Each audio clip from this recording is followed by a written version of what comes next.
The moor smelled of wet rye and gunpowder, and by 7 o'clock on the evening of July 2nd, 1644, most of the Royalist army camped across it had decided the fighting was over for the day.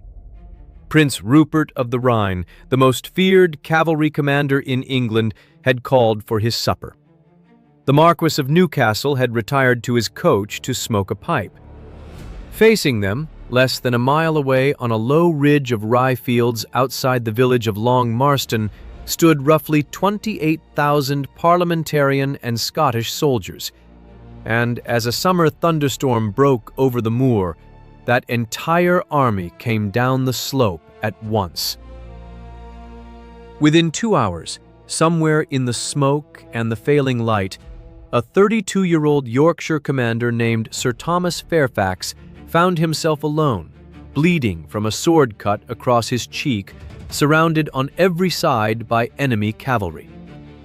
And he did something that sounds, at first hearing, almost too simple to be true. He reached up, took a small piece of white paper out of his hat, and rode straight through the Royalist army as if he belonged to it. Nobody stopped him. Nobody even looked twice. That single gesture and the strange system of battlefield identification it exploited helps explain not only how Fairfax survived, but how the largest battle ever fought on English soil, a battle involving perhaps 45,000 men, turned in a single hour, and why armies on both sides of this war kept killing their own soldiers by mistake. There is one detail in this story that nearly every modern retelling gets backwards, and it changes what the trick actually was. There is also a regiment of men in white coats who refused to run when everyone around them did, and a prince who ended the night hiding in a bean field. We will get to all of it. Here is what this episode will cover. First, why two armies of Englishmen fighting each other wore coats so similar that colonels literally could not tell friend from enemy at 40 paces, and the economics of 17th century cloth that caused it. Second, the two-part identification system every army of this period used instead of uniforms, a visible field sign and a spoken field word, and the exact sign and word each side carried on to Marston Moor. Third, the moment itself, drawn from Fairfax's own memoir, when removing a scrap of paper made a wounded enemy general effectively invisible. Fourth, how the information Fairfax carried across the battlefield let Oliver Cromwell swing an entire cavalry wing behind the Royalist line and destroy it from the rear. And fifth, the battle, 1 year later, that finally forced England to invent the standardized national uniform, the famous red coat, specifically to close this loophole forever. A brief note on sources before we begin. This account leans primarily on Fairfax's own written memoir, the Short Memorials, composed years after the war, alongside contemporary battle reports and the work of modern historians of the English Civil War. Where the accounts disagree, and on a battlefield this chaotic they often do. I will say so. To understand what happened on the moor, you need to understand who was standing on it and why. By the summer of 1644, England had been at war with itself for almost 2 years. King Charles I held the north through his general the Marquis of Newcastle, whose army had fallen back into the walled city of York, where a combined force of Parliamentarians and Scottish Covenanters had besieged him for 11 weeks. That besieging force was itself an uneasy coalition of 3 separate armies under 3 separate generals.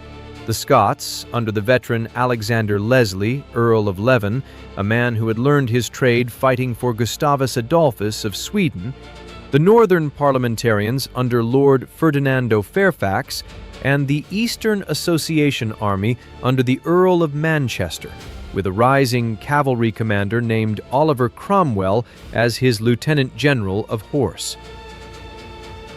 The king sent his nephew, Prince Rupert, to break the siege, and he sent him with a letter written on June 14, 1644, that would haunt the rest of the campaign. The letter is a famously tangled piece of prose, but its emotional core is unmistakable. Charles wrote that if York were lost, he would esteem his crown little less than lost, and Rupert read the whole document as a direct royal command not merely to relieve the city, but to bring the enemy to battle. He carried that letter with him for the rest of his life, producing it whenever anyone blamed him for what followed. Rupert was 24 years old, German-born, and to that point, essentially undefeated in the field. He marched his army across the Pennines, gathering strength as he went, outmaneuvered the besiegers completely by swinging north and crossing the River Ouse on a bridge of boats, and relieved York on July 1st without fighting a battle. It was, by most military judgments then and since, a brilliant piece of campaigning. The Allied generals, wrong-footed and quarreling among themselves about whether to fight at all, had already begun withdrawing toward Tadcaster. And then, believing he carried direct orders from the king to fight, Rupert chose to pursue the withdrawing Allied army and force a battle he did not need to fight, with roughly 18,000 men, his own field army of perhaps 14,000, plus Newcastle's siege-weary garrison infantry, against an enemy field force of perhaps 28,000. Newcastle himself argued for waiting, both because his unpaid soldiers were scattered through York looting the abandoned siege lines for food and pay, and because Royalist reinforcements were expected within days. Rupert overruled him. Newcastle, a fabulously wealthy aristocrat who had spent something like his entire personal fortune raising the king's northern army, reportedly answered that he would obey, and rode to the moor in his coach. The two armies spent July 2nd glaring at each other across Marston Moor, a stretch of open common land bounded by a long ditch and hedge that separated the Royalist position from the rye fields where the Allies stood. That ditch mattered enormously because it ran uneven across the front, deep and lined with musketeers in some places, shallow and almost invisible in others. And it would decide which attacks lived and which died.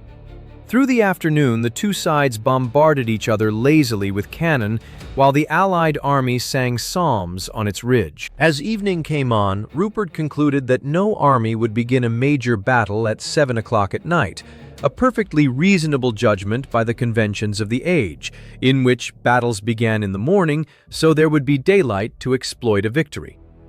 He dismissed his men to eat. Newcastle's infantry, many of them unpaid and footsore from the siege, stood down. And Levin, the old Swedish-trained professional watching from the ridge, saw the smoke of Royalist cooking fires rising along the enemy line, and understood exactly what it meant. At that precise moment, reportedly as thunder broke and hail began to fall, the entire Allied line, cavalry, infantry, and Scots together on a front nearly 2 miles wide, advanced, singing psalms as it came down through the rye. On the Allied left, Oliver Cromwell's Eastern Association cavalry, supported by Scottish horse under David Leslie, crossed the ditch where Scottish dragoons under Colonel Hugh Fraser had cleared the Royalist musketeers away, crashed into Rupert's own cavalry wing, and, after a hard fight in which Cromwell himself took a pistol wound to the neck and briefly left the field to have it dressed in the village of Tockwith, broke it. Rupert, caught at his supper, galloped into the melee rallying his own regiment, and by some accounts was nearly captured in the rout that followed.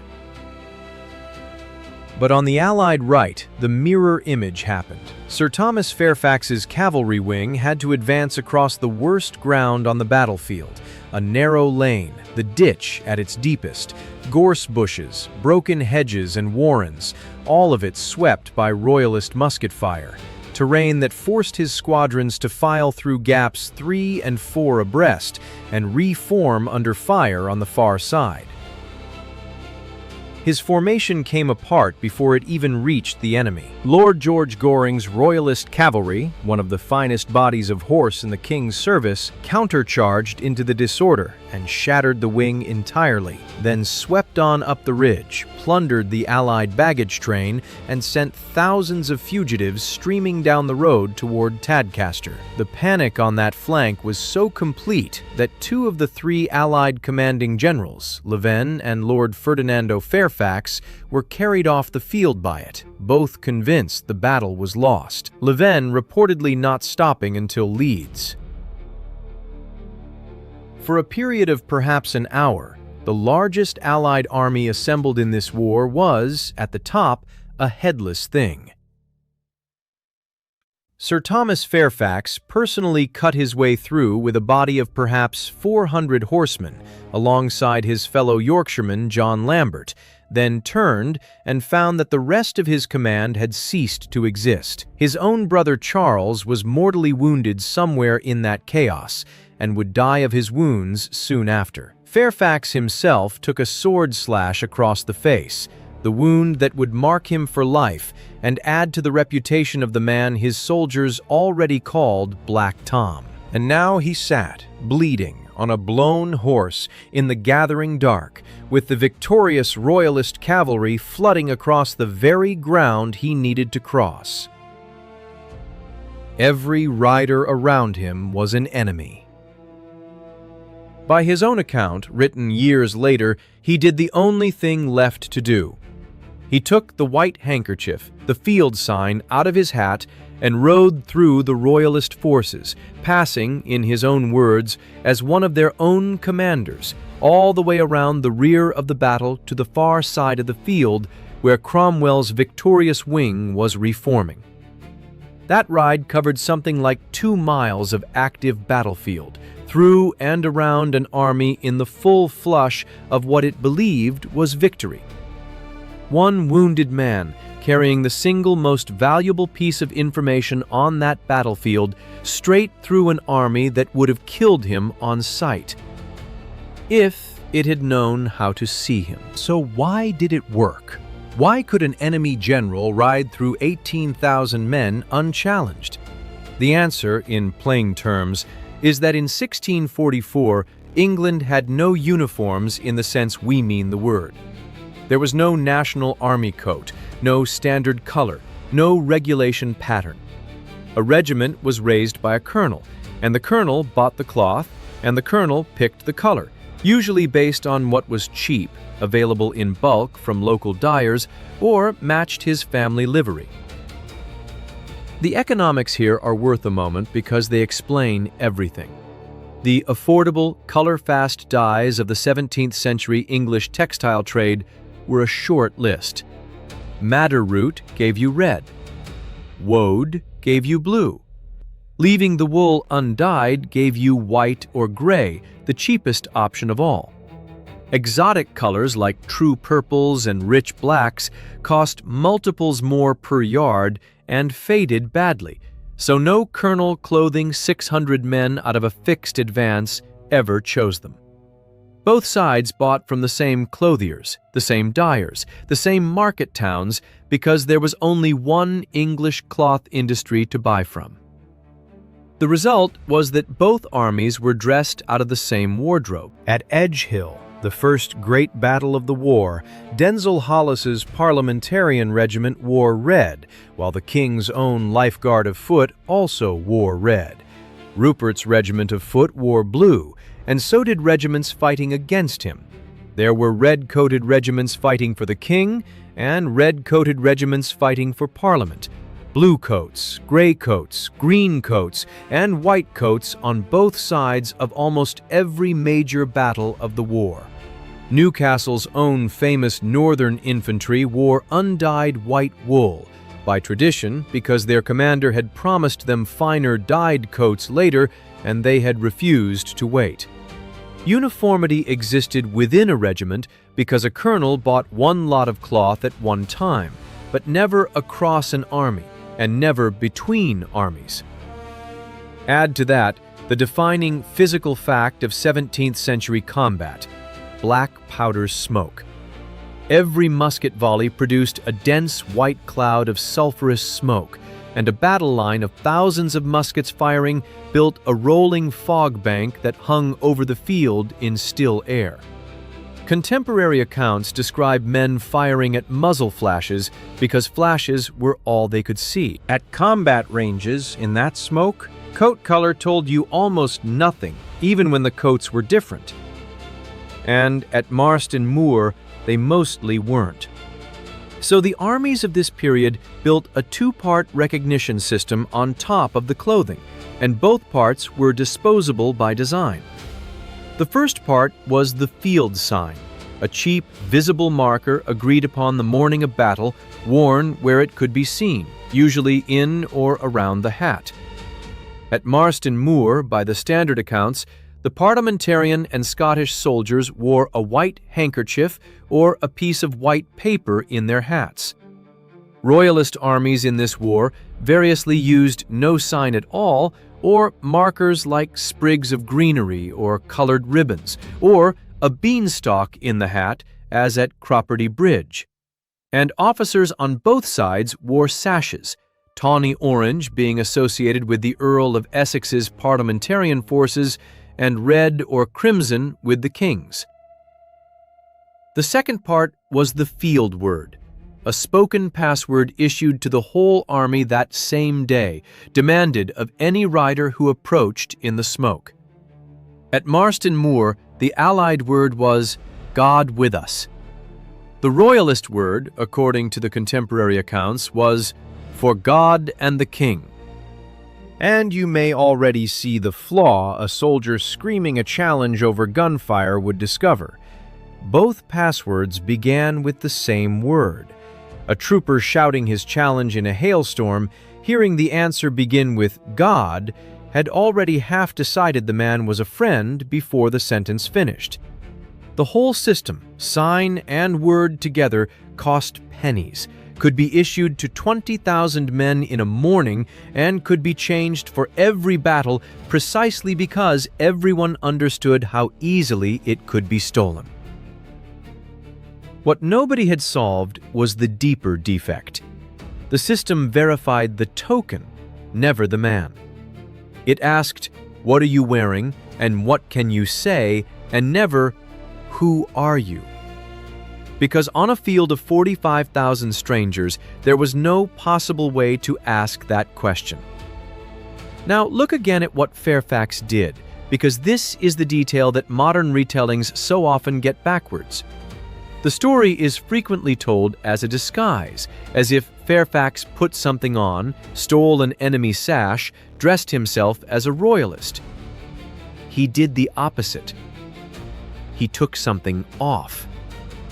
The white paper in his hat was the only thing on his entire body that marked him as Parliament's man. Beneath it, he was simply a gentleman officer in a buff leather coat and armor, indistinguishable from 100 Royalist gentlemen officers in buff coats and armor riding across that same moor.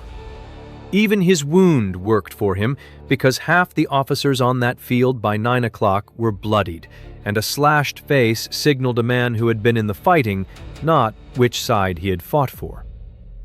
The identification system of 1644 was purely additive, and anything additive can be subtracted in 2 seconds with one hand. Fairfax did not have to become a royalist. He did not have to speak, because no one challenges a wounded senior officer riding with purpose through his own victorious army. He simply had to stop declaring that he wasn't one, and the entire recognition apparatus of the Royalist army looked straight through him. That is the mechanism. The armies had outsourced the question of who is on my side to a scrap of paper, and a scrap of paper has no loyalty.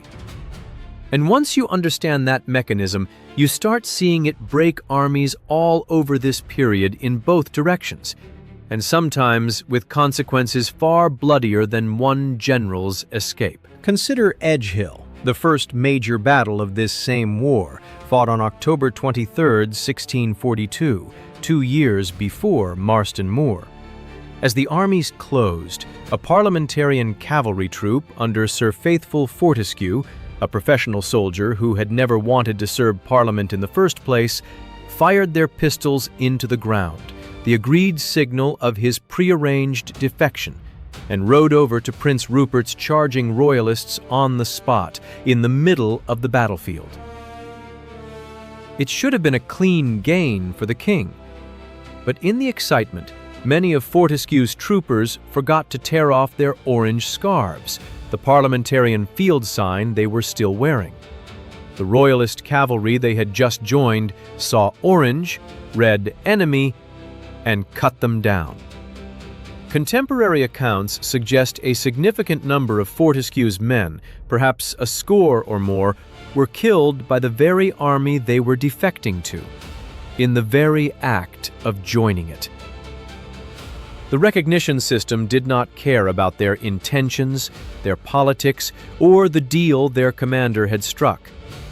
It read the sign, and the sign said enemy. Or step back 173 years earlier to Barnet, north of London, on Easter morning 1471, during the Wars of the Roses, for perhaps the purest example in English history of an army turning on itself. The battle was fought in thick fog, and the two lines had formed up in the darkness misaligned, each army's right wing overlapping the other's left, so that as the fighting developed, the whole battle slowly rotated like a wheel, and nobody in the fog could know it. On the Lancastrian side, the Earl of Oxford's men wore his livery badge, a star with streams of light radiating from it. Oxford's wing won its local fight, chased the routed enemy off the field toward Barnet town, and then, with the discipline that made the disaster possible, rallied and came back to rejoin the battle.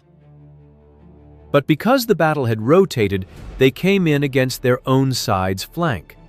Their own allies under the Marquis of Montague were straining into the fog for the enemy King Edward's badge, a sun with streams, a star with rays, a sun with rays. In fog, at range, embroidered on a jacket, the two are nearly identical. Montague's archers read the badge as Edward's sun and loosed volleys into Oxford's returning men. Oxford's men, understandably, screamed treason, and on a battlefield already thick with paranoia, because Montague and his brother Warwick had themselves changed sides barely a year before, and everyone knew it, that single word detonated the Lancastrian army. The line dissolved from within. Montague was killed in the collapse, and the Earl of Warwick, the most powerful nobleman in England, the man they called the Kingmaker, the man who had put two different kings on the throne, was caught on foot making for the horses and killed. A badge misread in fog helped decide who wore the English crown. And then there is the practice that gave the English language a permanent word for betrayal. There is a long-standing tradition, and I want to flag clearly that it is tradition rather than settled documented fact, most often told of a Duke of Savoy, whose lands sat wedged between France and Spain, that he had his soldiers' coats made reversible, one power's color on the outside, the other's on the lining, so that his men could turn their coats and instantly display allegiance to whichever army was marching past that week. Whether or not that particular story is literally true, the phrase it reflects, turncoat, entered common English usage in exactly this era, because the practice it describes was real and everyone understood it. When your entire identity as a soldier is a removable layer of cloth or paper, changing sides is not a moral crisis, it is a wardrobe adjustment. Fortescue's men died because they adjusted too slowly. Fairfax lived because he adjusted in 2 seconds. The system was the same system. So let us now walk through the 5 things this episode promised in order and settle each one, because together they explain not just one escape, but the deeper logic of the battle. First, the matter of the coats. The reason 2 English armies dressed identically comes down to how regiments were raised. There was no war office issuing clothing. A colonel received a commission, took his own money or Parliament's or the king's advance, and went to the cloth market. Dyed wool broadcloth was bought in bulk lots, and the affordable, fast, color-fast dyes of the era, madder red, woad blue, and undyed grays and whites, were the same on both sides of the war, because both sides bought from the same English textile trade. Uniformity existed within a regiment because a colonel bought one lot of cloth, but never across an army. That is why the recognition problem existed at all. Second, the 2-part system. The field sign answered the question at a distance, the field word answered it up close, and both were reissued battle by battle precisely because they were so easy to steal. At Marston Moor, the white paper or handkerchief in the hat marked the Allied army. God with us was its password, and the Royalist countersign was for God and the King. It was a system built for cheapness and speed, and its fatal property was that it verified the token, never the man. Third, the moment on the moor. By Fairfax's own memoir, with his wing destroyed, his brother dying, and his face laid open, he removed the signal from his hat and passed through the enemy as one of their own commanders. Historians generally place his ride as skirting around the rear of the engaged Royalist line in near darkness and drifting powder smoke, conditions that made the field sign not just helpful, but effectively the only recognition tool anyone had. Take it away, and a general became nobody. Fourth, what the ride accomplished, and here I will be careful, because the sources allow more than one reading. What is broadly agreed is that Fairfax reached the victorious Allied left wing, where Cromwell and David Leslie had beaten Rupert's cavalry, and that the Allied horse then did something remarkably disciplined for a 17th century army. Cavalry that won its local fight in this period almost always disintegrated in pursuit and plunder, which is precisely what Göring's victorious Royalist wing was doing at that very moment among the Allied baggage wagons. Rupert's own cavalry had done the same thing at Edgehill 2 years earlier, galloping miles off the field and returning too late to matter. And it was Cromwell's obsessive insistence on rallying and reforming, drilled into the Eastern Association horse over the previous year, that made what came next possible. Instead of scattering to loot, the Allied left wing rode in formation around the entire rear of the Royalist position, effectively swapping sides of the battlefield in the dark, and fell on Göring's disordered Royalist cavalry from behind over the same ground Göring had charged across an hour earlier. With the slope and the terrain now working for the attackers instead of against them. Whether Fairfax's information directed that maneuver or confirmed a decision already forming, his arrival meant the Allied command on that wing now knew the true state of the whole field, that the right had collapsed, but the center still held, that Göring's men were scattered and plundering, while the Royalist command knew almost nothing, Rupert himself having been driven from the field, and Newcastle reduced to fighting on foot with his own gentlemen volunteers. In a battle where information traveled at the speed of a horse, one unchallenged rider was worth a brigade. Göring's wing was destroyed. The Royalist infantry in the center, already grinding against the Scots pikemen who had held the line through the crisis, was enveloped from 3 sides. And Sir Charles Lucas, who had led the charges that broke Fairfax's wing, ended the night a prisoner.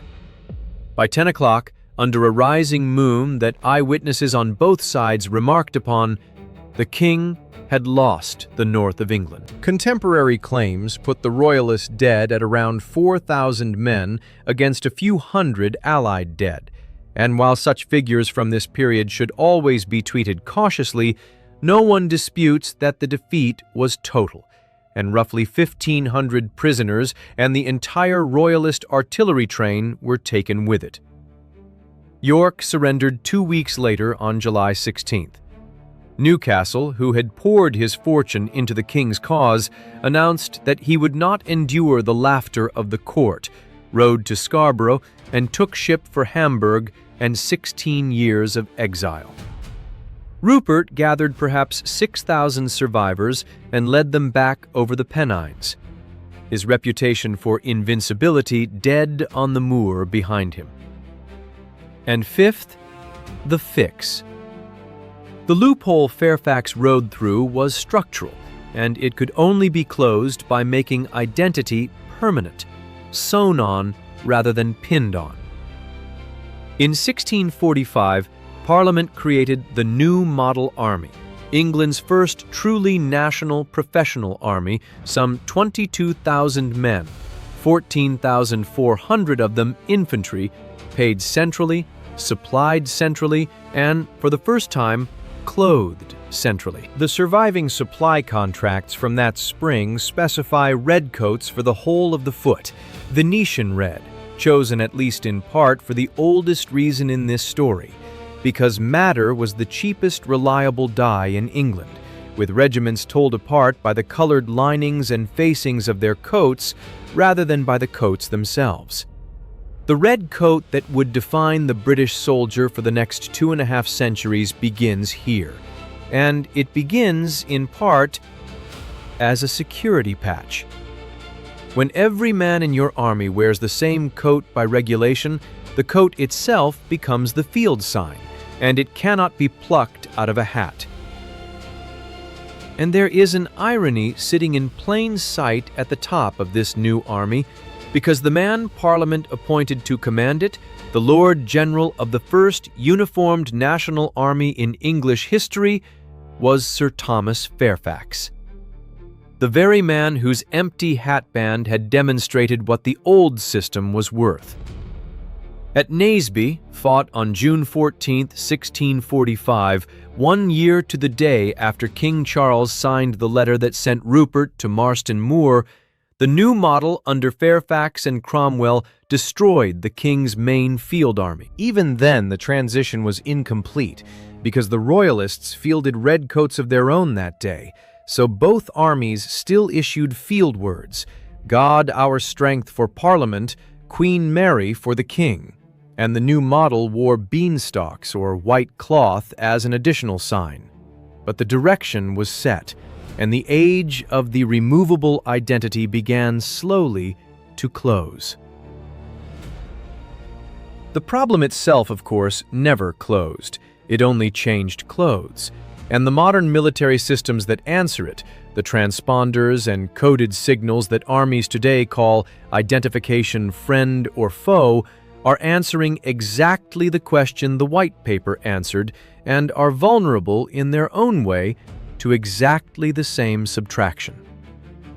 Before we leave the moor, there is one more piece of this story, the one almost nobody tells, and it is the dark mirror of Fairfax's trick.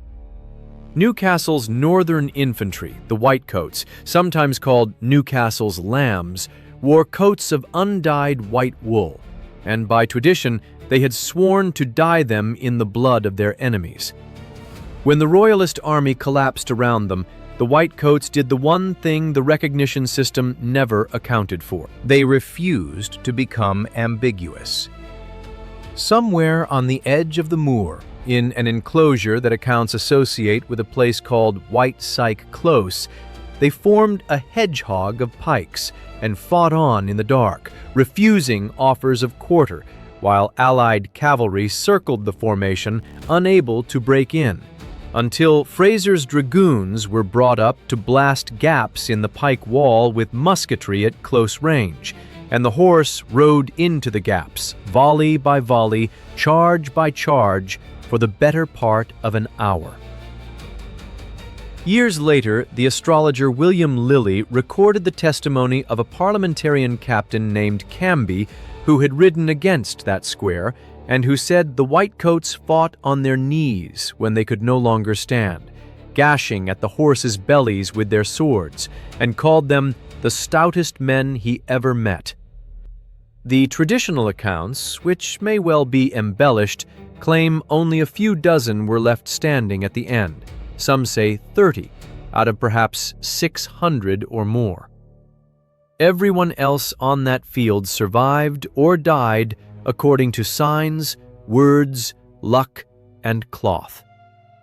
The whitecoats alone chose to be perfectly, fatally identifiable. On a battlefield where a general escaped by erasing who he was, they died refusing to. And Prince Rupert, the undefeated prince who had forced this battle, by several contemporary accounts, spent part of that night hidden in a bean field to avoid capture. His legendary white hunting dog, Boy, given to him years earlier during his imprisonment at Linz, and so famous that Parliamentarian pamphlets had accused the animal of being a witch's familiar, a devil dog that made his master bulletproof, had slipped his leash in the camp, followed the prince into the battle, and lay dead, somewhere on the moor. Step back, and the reversed uniform trick of 1644 is really a story about what identity is made of on a battlefield. Fairfax's escape was not luck, and it was not a costume. It was one man understanding faster and more coldly than anyone around him that his army's entire system for telling friend from enemy weighed less than an ounce and sat in his hatband, and that in the smoke, absence of proof would be read as proof. Fortescue's men at Edgehill died of the same insight applied too late. Warwick died at Barnet because fog turned a star into a sun. And the red coat itself, one of the most recognizable military garments in world history, exists partly because a wounded Yorkshireman rode through 18,000 enemies with an empty hatband. And nobody thought to ask him a single question. War rewards firepower and numbers, but on the evening of July 2nd, 1644, on a rain-soaked moor outside York, it rewarded something cheaper. It rewarded the man who understood the system he was standing in. If this kind of story is why you are here, the small mechanisms that quietly decide enormous battles, then subscribe to the War Room Files. And if this episode earned it, a like genuinely helps these longer histories find the people who want them. And if you know someone who thinks military history is just maps and arrows, send them this one, and let a scrap of white paper change their mind. I will see you in the next one.